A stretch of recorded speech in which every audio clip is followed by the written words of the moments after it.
기독교 강요 제2권 제7장 율법이 주어졌으나 이는 구약 백성을 그 아래에 가두어 두기 위함이 아니라 그리스도 안에 있는 구원에 대한 소망을 그가 오시기까지 경고히 하기 위함이었음.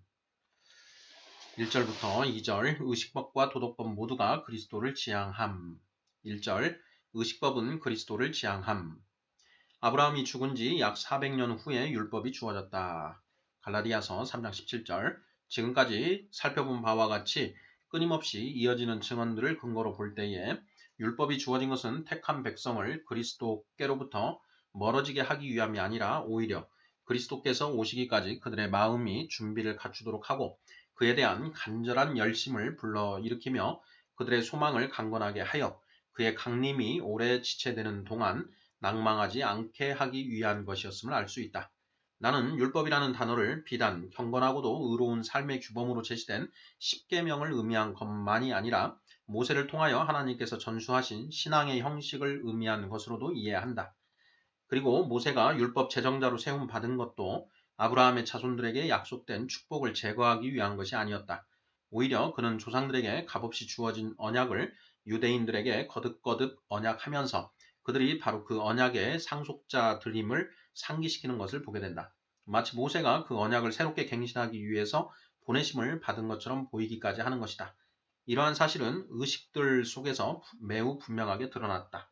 사람들이 하나님과 화목하기 위하여 짐승의 기름에서 나는 그 끔찍한 악취 나는 것을 드리는 것보다 아니면 자기들의 더러움을 씻어버리고자 물과 피를 뿌리는 것보다 더 헛되고 어리석어 보이는 것이 어디 있겠는가. 요컨대 율법의 의식 전체를 진리를 드러내는 그림자와 상징들로 이해하지 않고 그냥 문자 그대로만 보면 그것처럼 우스꽝스러운 것이 없을 것이다. 그러므로 하나님께서 모세를 명하여 성막에 관한 모든 것을 산에서 보여주신 양식대로 만들게 하신 사실을 스데반의 설교에서도 히브리서에서도 매우 조심스럽게 살피고 있는 것은 그만한 이유가 있는 것이다. 만일 그런 의식들 속에 유대인들이 목표로 삼고 나아가야 할 어떤 영적인 것이 제시되지 않았다면 이방인들이 하찮은 짓에 쓸데없이 모든 정성과 노력을 소비하는 것처럼 그들 역시 쓸데없이 그런 일에 모든 것을 허비한 것이 되고 말았을 것이다. 경건을 위하여 열심을 내어본 일이 없는 불신앙적인 자들은 그런 복잡한 의식들에 대한 이야기를 들으면 영락없이 반감을 갖게 된다. 하나님이 어째서 그런 온갖 복잡한 의식들로 옛 사람들을 괴롭히셨는지 의아해 할 뿐 아니라 그 의식들을 어린애 장난으로 멸시하고 조롱하게 되는 것이다. 다시 말해서 그들은 율법의 목적에 대해서 주의를 기울이지 않는 것이다. 그러므로 만일 율법의 형식들을 그 목적과 분리시키게 되면 그것을 헛된 것으로 무시해버릴 수밖에 없는 것이다. 그러나 하나님께서 희생제사들을 명하신 것이 그에게 예배하는 자들을 이 땅에 속한 복잡한 행위들로 바쁘게 만드시기 위한 것이 아니라 오히려 그들의 마음을 더 높이 들어 올리시기 위함이었음을 바로 그 예표 자체가 보여주고 있다. 이는 또한 하나님 자신의 본성에서도 분명하게 깨달아 알 수 있다.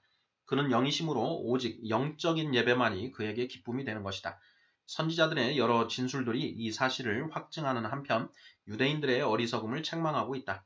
유대인들은 이런저런 희생 제사들 자체가 하나님 보시기에 무언가 가치가 있는 것으로 여겼던 것이다. 그러면 선지자들이 율법의 가치를 떨어뜨리려고 그런 말을 했는가? 결코 그렇지 않다. 그들이야말로 율법의 참된 해석자들로서 율법의 본래의 목표에서 벗어나고 있는 일반 백성들의 눈을 그 목표로 향하게 하고자 하여 그렇게 한 것이다. 자, 유대인들에게 베풀어진 은혜를 볼 때에 율법에 그리스도를 지칭하는 점이 없지 않다는 것이 확실히 드러난다. 모세는 유대인들을 양자 삼으신 목적이 그들로 하여금 하나님께 제사장 나라가 되게 하는 데 있음을 말씀하였다. 출애굽기 19장 6절.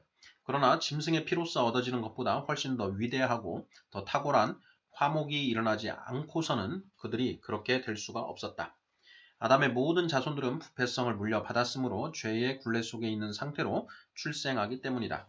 그렇다면 외부로부터 어떤 고귀한 역사가 베풀어지지 않은 이상 그렇게 부패한 그들이 자기들 스스로 왕의 위엄에까지 올라가고 그리하여 하나님의 영광에 참여하는 자가 된다는 것처럼 모순된 일이 어디 있겠는가. 또한 더러운 악행으로 얼룩져서 하나님의 가증스러운 상태에 있는 그들이 그들의 거룩하신 머리 안에서 거룩하게 구별되지 않고서야 어떻게 제사장의 권리가 그들에게서 시행될 수가 있었겠는가. 그렇기 때문에 베드로는 모세의 이 말씀을 멋지게 바꾸어서 유대인들이 율법 아래에서 맛보았던 그 은혜의 충만한 것이 그리스도 안에서 드러났음을 가르치고 있는 것이다. 너희는 택하신 족속이요 왕같은 제사장들이요. 베드로전서 2장 9절.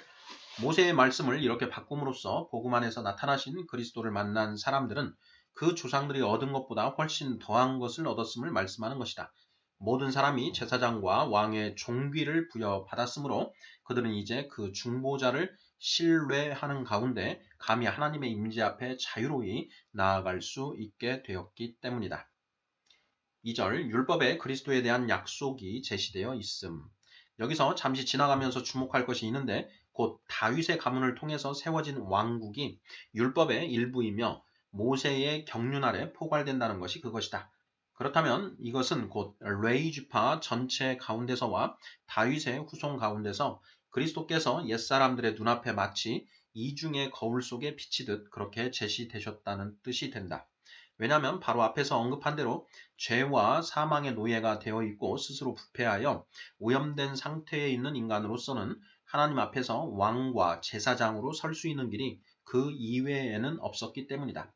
그러므로 약속되신 바 그 시가 오시기까지 유대인들이 초등교사의 감독을 받는 상태에 있었다는 바울의 진술이 참으로 옳다 하겠다.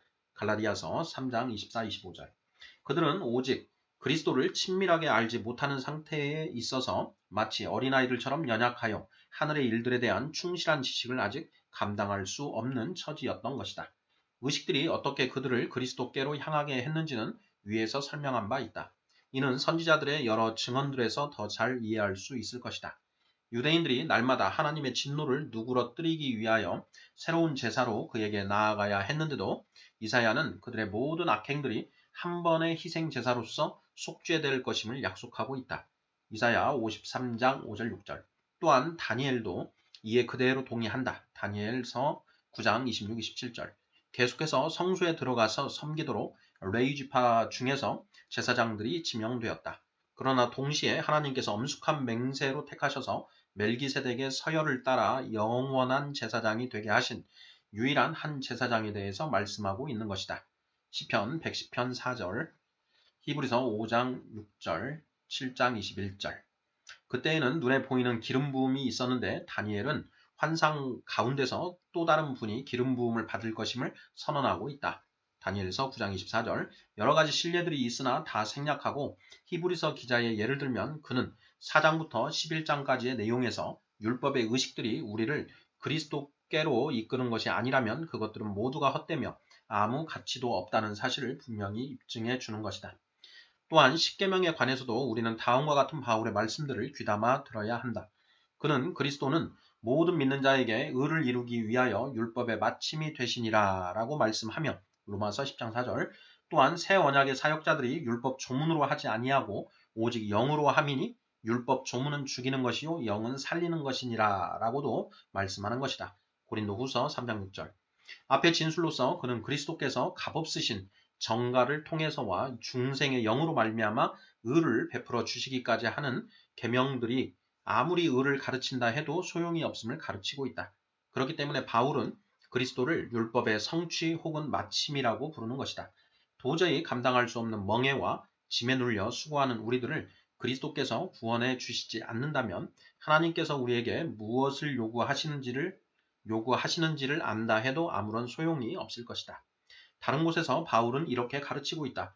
율법은 범법함으로 더하여진 것이라. 갈라디아서 3장 19절. 즉 사람들로 하여금 자기들의 정죄받은 처지를 납득하게 하여 그들 자신을 완전히 낮추기 위하여 율법이 더하여졌다는 것이다. 이것이야말로 그리스도를 찾기 위한 참되고도 유일한 준비이기 때문에 바울의 모든 진술들은 비록 표현은 다르지만 서로 정확하게 일치한다. 그는 우리가 율법의 행위로서 의를 얻을 수 있다고 가르치는 악한 교사들과 논쟁을 하는 중에 있었고 그리하여 그들의 오류를 반박하기 위하여 때때로 율법을 좁은 의미로 취할 수밖에 없는 경우도 있었던 것이다. 그러나 그 이외에는 값없이 양자 삼으시는 언약이 그 속에 포괄되는 것이다.